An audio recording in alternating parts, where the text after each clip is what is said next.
a lot of youngsters get confused because we have so many gods in different forms, and I think that's what the confusion is, because a lot of the other religions only have one specific, well, they don't really have any pictures, but they have one thing they set their mind on, and that's it.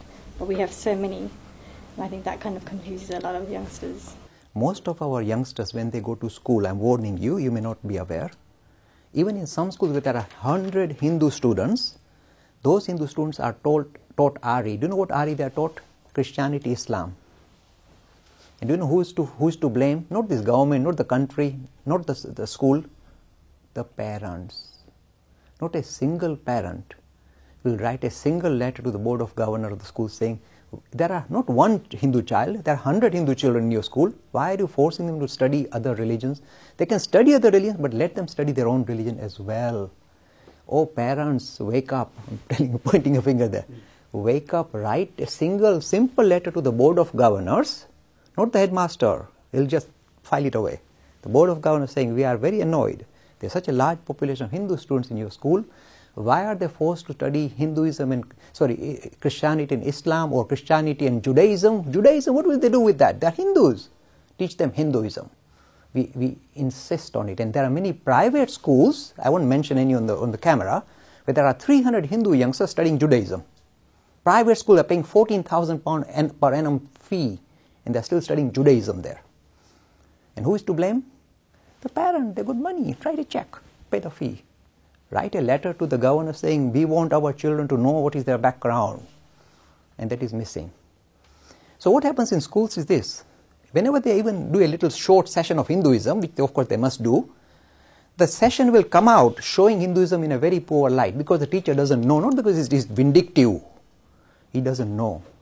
So the presentation of Hinduism that the youngster will get in your school will be very poor, in fact very demoralizing for the youth. Because immediately the teacher will say, Hinduism has got many gods. So everybody looks at the Hindu boy and says, oh dear, weird religion. And they have some gods which have got elephant head and monkey face. And the Hindu boy is shuddering already. They're all looking at me. They've got one simple looking straightforward chap called God, and we've got hundreds, and there's some with monkey face. And they're all staring at me saying, oh, weird chap, weird religion. He comes out demoralized, demolished, his integrity demolished, his love for his religion and culture demolished in 2 ticks. So it is better that he is not taught Hinduism. I'm telling you, so nasty. What is the resolution? And I've taught this in many schools, and this is what I do. See, when I do this postgraduate session at Oxford University, those youngsters are going to be the RE teachers in top schools. So they will go with the correct version of Hinduism into the schools. The books that we are marketing, they'll go there with under the armpit and say, we know now Hinduism. It makes a big difference. This is what we tell them. This religion, despite appearance, when you come to a temple, you see, Mother Goddess, Shiva, oh Ram, oh Krishna, oh Vishnu. You say, so many. Polytheism, many ultimate realities, many gods. It seems like it. The answer is this. Please learn this lovely word. We are not a polytheist religion.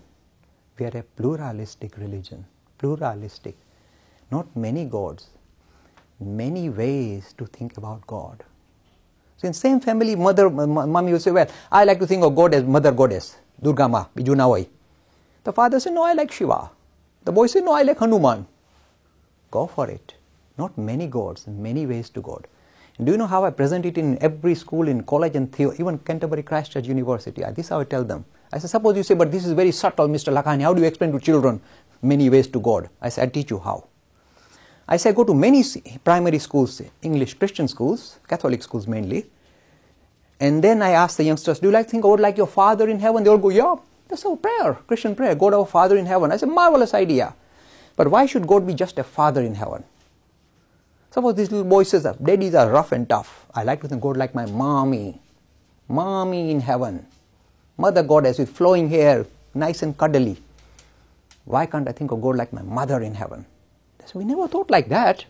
Oh yes, you better start thinking like that. That's called pluralism. You can relate to the idea of ultimate reality in variety of different forms, because we are all different and we have different angles to this issue. So be it. This is glorifying, justifying, this idea of concept of spirituality approached in a variety of different ways Not many gods, many ways to God. Pluralism is nectar-like word, most powerful, most dramatic word that comes straight out of Hinduism.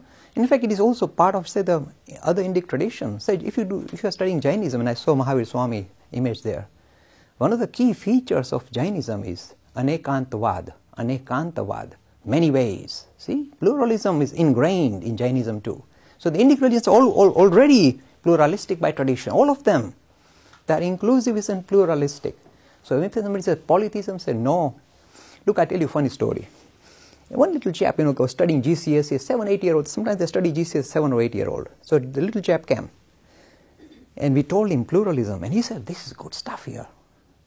Next day in his school, the teacher started teaching Hinduism. In Hinduism, there are many gods, and the little chap pulled his hand up, put his hand up, screaming, very keen to give his answer, saying no. So the teacher said, "No? What do you mean no?" "Not many gods," said the little chap. "Many ways to God." He said, "Where did you learn that?" In the book, the little chap waved the book, say, "Here." And this is the new way we are presenting Hinduism in the modern way in schools in this country now. Pluralism. This is, instead of being a naive religion which is not well thought out, it's a very mature, very open-ended enterprise which is pluralistic by tradition. It's naturally pluralistic, not artificially. Not because the government is saying we live in a plural society, so for community cohesion, promote the word pluralism. No, this is central. Do you know how central? The most ancient scripture the world has seen, the Rig Veda, is this marvelous hymn. It says, in the hymn, it says, there's a nice verse saying, Ekam asatta vipra bahuda vadanti. The ultimate can be thought of and approached in a variety of different ways. Recognize that. As we are different, the way we relate to it will be necessarily different. We use our own goggles to view the ultimate, and the goggles will in a way color the way we see the ultimate. That's what it means. It's a very mature idea.